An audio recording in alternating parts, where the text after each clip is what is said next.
What's good, YouTube and Toxic Regime? ToxicSight here, back again, once again. Um, in this video, we are going to be doing part 6 of 9 on the Paladins Frontlines, loadouts, and abilities.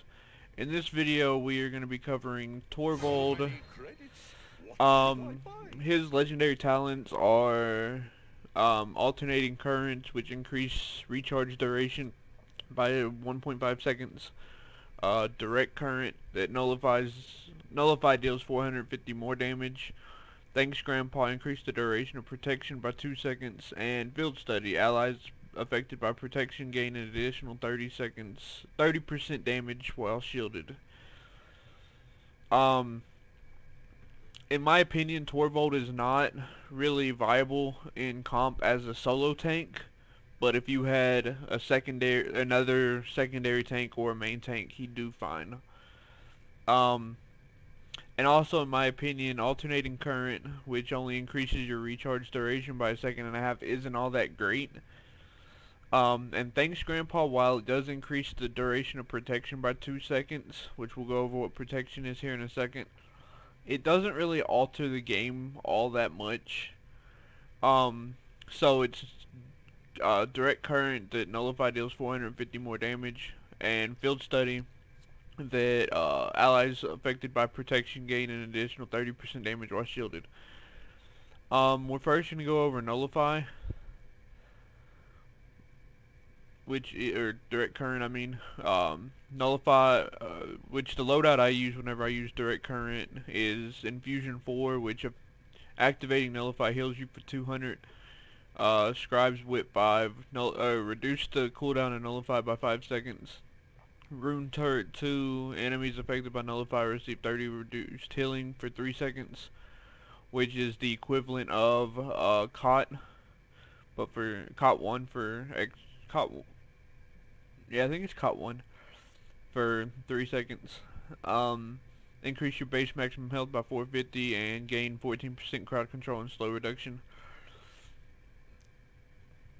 Whenever I get into cons video, I'll explain why I have this in that card in most of my builds if they have it available to them. Now his abilities, his left click, his basic attack, fires blast of energy every 0.25 seconds, dealing 180 damage per shot. It is considered direct damage now. I think it's always been direct damage, but nullify is direct damage. Focus the power of your gauntlet and channel a beam of energy on a single enemy for 2.5 seconds, silencing them and dealing 800 damage over the duration. Silencing them prevents them from doing any of their skills other than left clicking. His Q, wait, is it his Q? Yeah, his Q is protection, projects a 2000 health shield onto an ally for 2 seconds, and his F, regenerate 2125 shield health over 1 second. So there's his primary fire. It's decently fast. It's got a 15-round clip in it. His recharge speed is pretty good.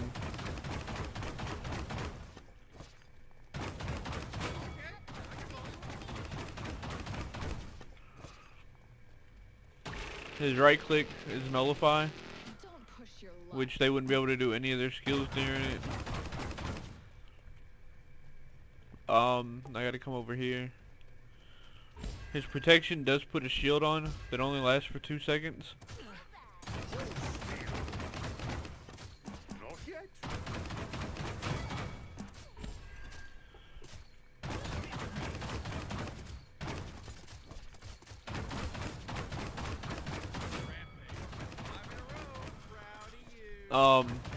Which I mean doesn't seem like all that great if it's only for 2 seconds.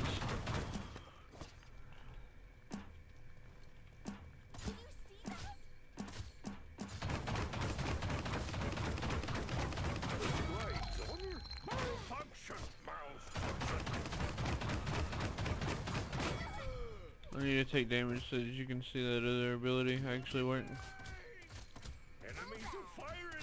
Okay, you see how I'm out of a shield?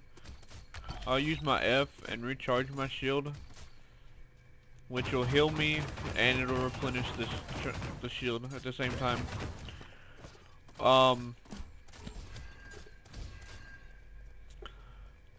His ult, hyper beam, area damage, unleash the turret, the laden power of your gauntlet, channeling a blast that applies massive knockback to all enemies for 2.35 seconds. That was wasted. Okay, I got it back. Now, while you're doing it, it's really used to either knock them off the point at cap while they're trying to cap it, or knock them off the map. I also like using it, like after a series, regardless of where she does it, just to get them further away from the team if the team is getting hit a lot. After a 9R ult, after they're stunned. But as you do it, you can move it around and blow other people away.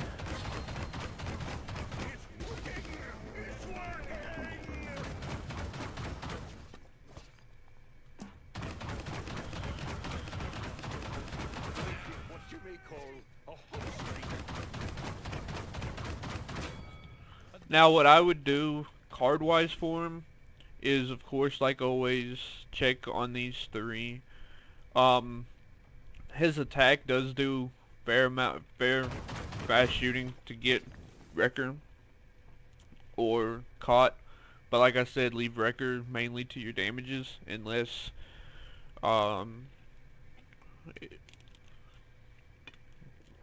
they instantly jump on caught. Cauterize is always your best bet, of course, if there's a healer on the other team, or somebody using a lifesteal legendary. Bulldozer is alright for him to get, since Ying will place her illusions near the payload or near the point a lot of the time. Rejuvenate, since he's a tank, or kill to heal, since he does do decent amount of damage. I would either go nimble or morale, but unless you have to get to the point fast, get master riding. Always work with tanks and flanks. Master riding is always an option because it helps you get to the point faster at the start of after each death or at the start of each round. Morale boost for your ult, nimble to move faster. Chronos isn't really needed for him. Here again, blast shields are haven. People will probably stack up resilience against you as a Torvald, so your right click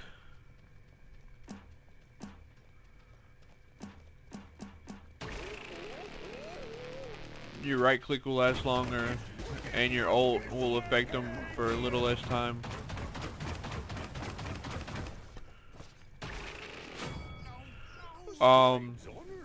So watch out for people building that up against you, but these two are your main ones on him. But like I said, resilience will also work if there's a lot of those CC people that I've announced in the previous video.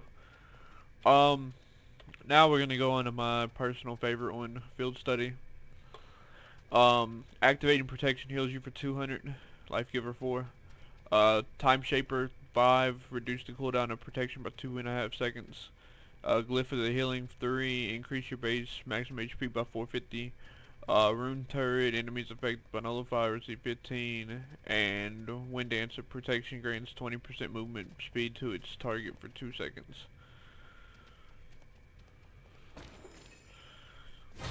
So your left click is still the same. Your F is still the same. I wish these people would attack. Your E is still the same. Your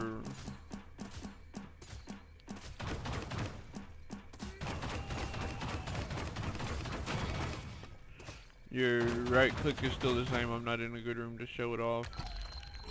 Your F looks not your F, your Q looks the same, but it's not. It is the same, but it's not, because you're giving them 30% more damage while shielded, and you're increasing their movement speed. So many credits. What should I You can't target yourself with it, which sucks.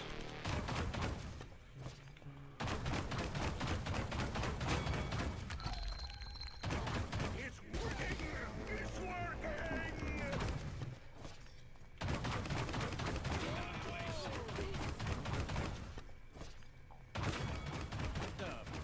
But what I really like to do with field study, the way I determine if I want field study or nullify or direct current, is I look at the opponent's team. Actually, I can come back to this screen. I look at the opponent's team. Like, I go ahead and select like Thanks Grandpa or alternating current, so that it throws them off. I normally go like Thanks Grandpa, so it looks like I'm using a decent ability. And then I look at the opponent's team. If they're a team that if it's a team that has a lot of champions that rely on their abilities to be good, Maeve, Lex, Leon, Drogos is good now with just his primary fire.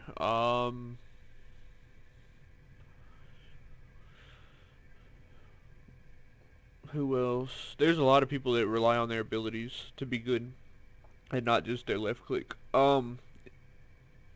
If it's like that, then I go direct current. But if you have like a Shaolin, a Drogos, a Leon, somebody that already pops out enough damage to make a big difference with just their damage alone, I normally run field study, shield them up every chance that I get around them. Well, I normally shield anybody up that I'm around, especially if they're taking hits. But I normally try and shield up the damage players. Like Drogos, if you apply field study on a Fuselage Drogos, he's doing 1642 or 43 a hit with the direct shot. Shaolin's doing 1600 damage or 1400 damage roughly with a fully pulled back bow. No, it's roughly 1400 damage with a headshot. It's roughly 1300 damage with a body shot with a fully pulled back bow. Which Drogos can already two-shot most people, but with the field study shield on him, those 2 seconds, which is roughly 2 shots that he can get off, is one-shotting flanks. You direct shoot him once, and then you can shoot the ground beside him and kill him. You don't have to get 2 direct shots with them with the field study grandpa. You don't have to get 2 fully pulled back arrows with Shaolin with the field study grandpa. And there's one other frontline that buffs damage. There's a flank that'll buff damage. No, he doesn't buff damage anymore. Or she doesn't buff damage anymore. There's 1, maybe 2 damages that increase damage, and then there's 2 supports that'll increase damage. So if you have any of the other ones, you don't really have to run field study. You can run direct current. But like I was saying, the biggest draw to him, is his ult. Let me get all the way back here real quick. The only thing that isn't really good about him is he has no mobility skill, which is why I say he's not why I don't consider him a good tank as a main tank or a solo tank. It's working. It's working. Like, I mean, he's got good knockback on his ult.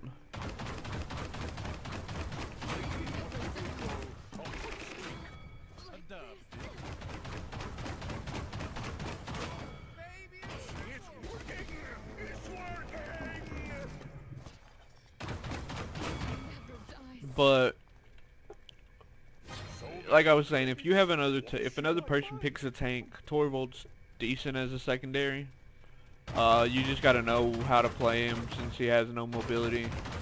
A lot of people will tell you that he's not really all that great in comp, which he's not really good in comp unless you really know how to play him. Chin up. Um, his ult and his nullify are his biggest two strengths that he has, other than if you do field study and uh, everything. If you go field study, it will be acceptable to go Chronos so that you get your shield back faster. But other than that, it's either morale boost, nimble, So many credits. um, What should I buy? morale boost or nimble mainly. Every once in a while you can go, every once in a while you can go Master Rider if you absolutely have to get to the point faster. Um, but other than that, that's all of his build and his loadouts. Until next time, Toxic Regime, keep it real, be good to yourself, be good to your loved ones, and I will see you next time.